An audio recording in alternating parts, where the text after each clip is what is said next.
전도서 8장 9절에서 13절입니다. 함께 교독하시겠습니다. 전도서 8장 9절에서 13절입니다. 내가 이 모든 것을 보고 해 아래서 행하는 모든 일을 마음에 두고 살핀즉 사람이 사람을 주장하여 해롭게 하는 때가 있도다.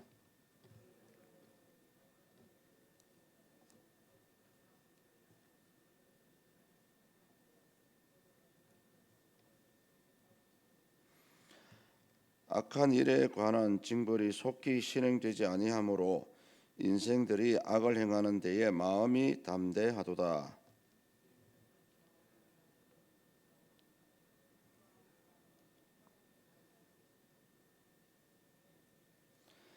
악인은 잘되지 못하며 장수하지 못하고 그날이 그림자와 같으리니 이는 하나님을 경외하지 아니함이니라.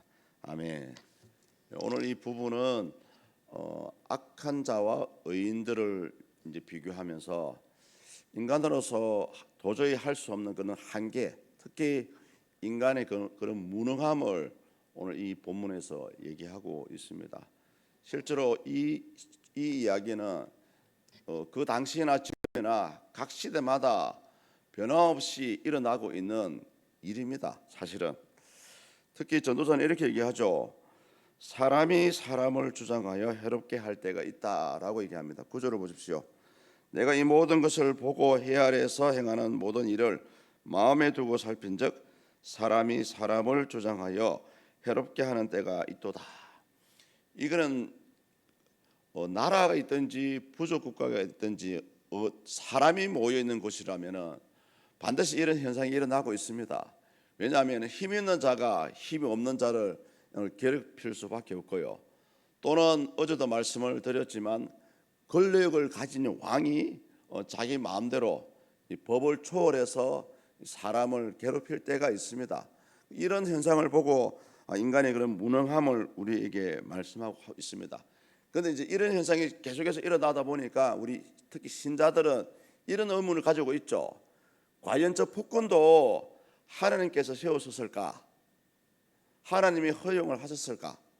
또 한 가지는 뭐냐면은 이것을 만약에 하나님께서 이것을 허용했다면 과연 하나님도 공의로우신 분일까라는 이런 의문을 가지게 됩니다. 그런데 하나님은 절대 죄가 없으신 분이고요. 이것을 허용하신 분이 아닙니다. 다만 이런 현상이 일어나는 것은 결국 인간의 욕심 때문입니다. 아담과 하와가 범죄한 것도 사실은 욕심이죠. 내가 하나님처럼 될 것이다라는 그런 마음이, 그런 욕심이 이미 그 사람을 지배하고 있었습니다. 사실은 만약에 하나님과의 그런 언약을 지키려는 마음이 있었다면은 아무리 사탄이 유혹을 해도 넘어가지 않았을 거예요. 그런데 인간 속에는 인간 본연의 욕심이 자리 잡고 있기 때문에 이 사회 자체는 부조리할 수밖에 없고요. 힘이 약한 사람이 힘이 강한 자에게 핍박을 받을 수밖에 없는 구조입니다.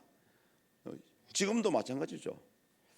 또 한 가지는 뭐냐면은 그렇게 악을 행하는 그 악인들의 그런 죄악들이 사람의 내리에서는 잊혀져 가고 결국 그 사람이 죽었을 때에 성대하게 장사를 지내는 것을 보고 전도자는 부조리하다라고 생각을 했던 것 같습니다. 우리 10절을 다 같이 한번 읽습니다. 그런 후에 내가 본즉 악인들은 장사 지낸 바 되어 거룩한 곳을 떠나 그들이 그렇게 행한 성읍 안에서 잊어버린 바 되었으니 이것도 헛되도다. 예, 당시 고대 사회에서는 그 사람을 평가할 때요, 그 마지막 말년에 그 죽음의 과정을 어떻게 지냈느냐에 따라서 그 사람이 평가가 되어진다고 합니다. 특히 아무리 악을 행하더라도 그 말년에 아주 성대하게 아주 좋게 장사를 지내게 되면은 그 사람은 아주 명예로운 죽음이다 이렇게 또 그렇게 대접을 했다고 합니다. 그런데 이제 악을 행하는 사람들조차도 그렇게 살아갔고 또 그렇게 살아가고 있고 또 말년에는 그런 대우를 받고 있으니까 아주 상당히 이제 불공정하다라고 이 전도자는 얘기를 하고 있습니다. 현대 사회도 마찬가지입니다, 여러분. 가진 자는 더 많이 가지려고 하고 있고요. 없는 자는 그 있는 것을 지키려고 해도 지킬 수 없는 구조가 현대 사회입니다. 가장 단점이 얘가 이 물가가 상승하는 거죠. 어느 해에 몇 달 사이에 물가가 30% 올라갈 수가 있습니까? 현실적으로.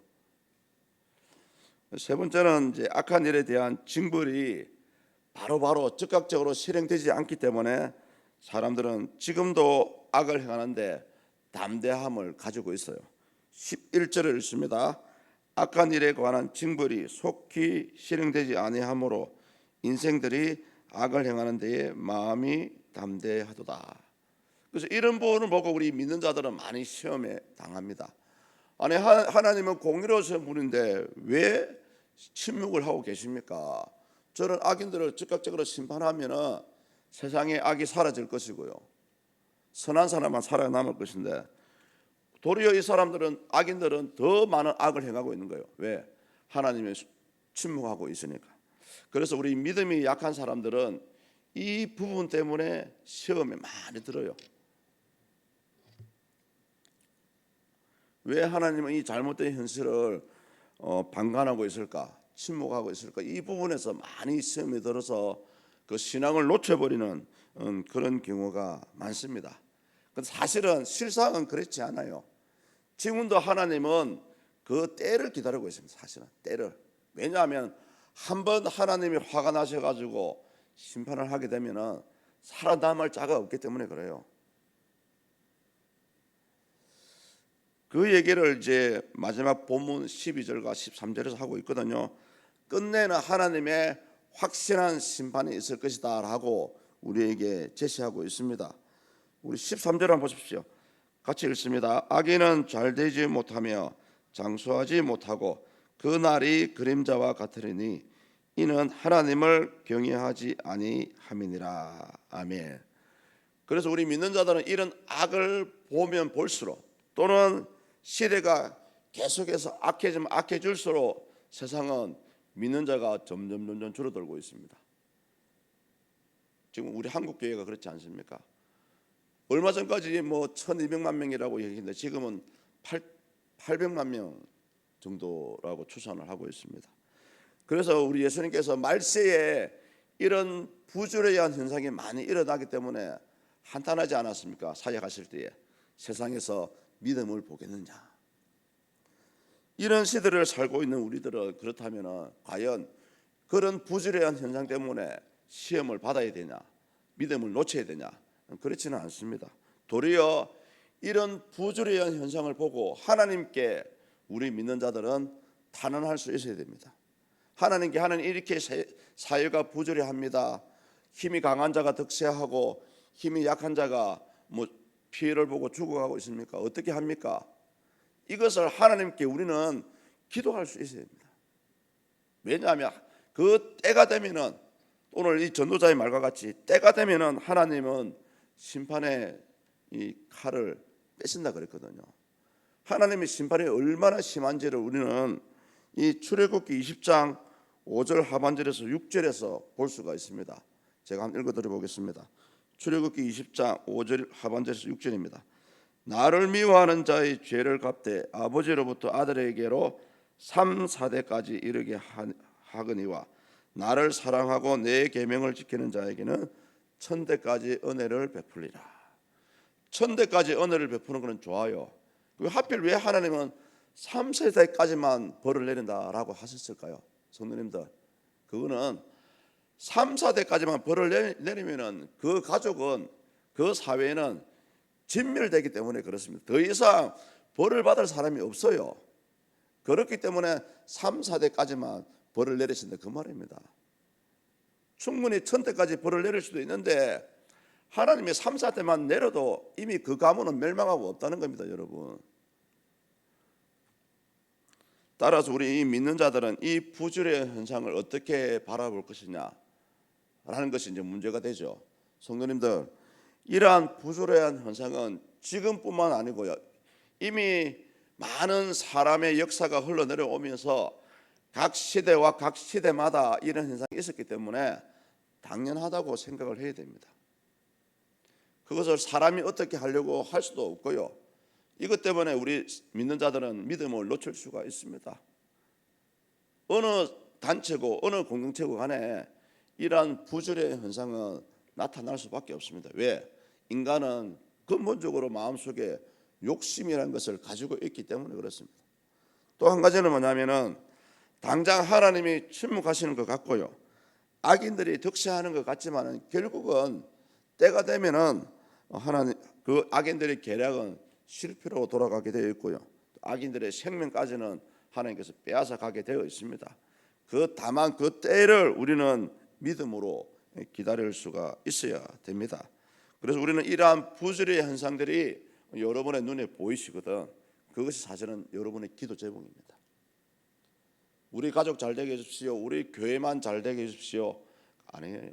오히려 세상의 사회를 들여다봐야 되고요, 이 전 세계를 들여다봐야 됩니다. 사실은 이 우리나라 물가가 30% 올라간 그 간접적인 이유가 있습니다. 바로 지금도 일어나고 있는 우크라이나 전쟁 때문이에요, 사실은.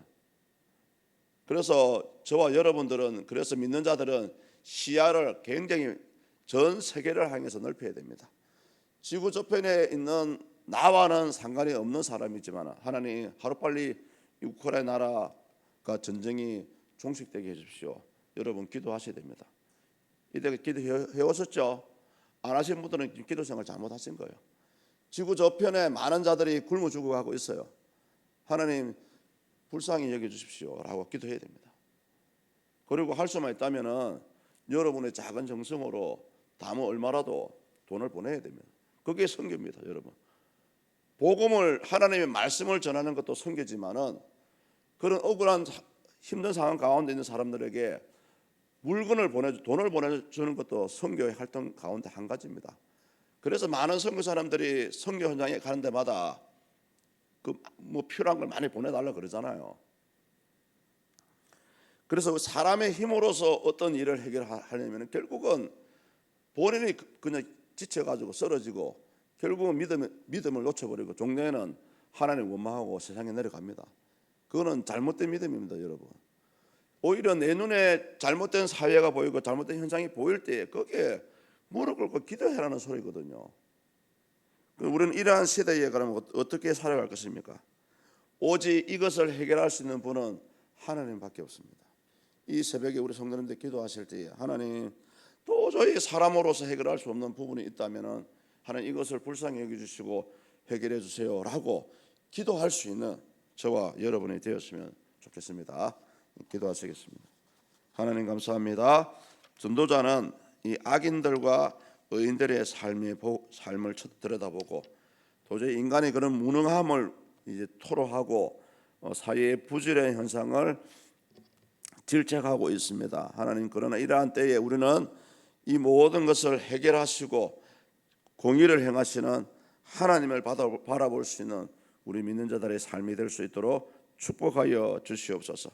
이 새벽에도 하나님 우리의 삶을 위해서 기도할 것이 아니라 우리 주변을 향해서 이 나라와 세계를 향해서 기도할 수 있는 우리 모든 성도님들 될 수 있도록 도와주시옵소서. 특별히 이 안동시 서문재단을 주님 기억해 주시고 사랑해 주셔서 이 마지막 때에 하나님께 바르게 또 귀하게 쓰임받는 이 믿음의 공동체가 될 수 있도록 축복하여 주시옵소서. 세우신 사장 목사님을 영육간에 더욱더 강건케 하셔서 귀한 사역을 날마다 바르게 이어갈 수 있도록 축복하시고 역사하여 주시옵소서. 하나님, 마지막으로 기도합니다. 질병과 고통과 아픔과 슬픔 가운데 있는 우리 아픈 성도님들을 기억해 주시고 하나님의 은혜로 그들의 무거운 질병들이 치유되고 회복될 수 있도록 도와주시옵소서. 감사합니다. 예수 그리스도의 이름으로 기도드립니다. 아멘.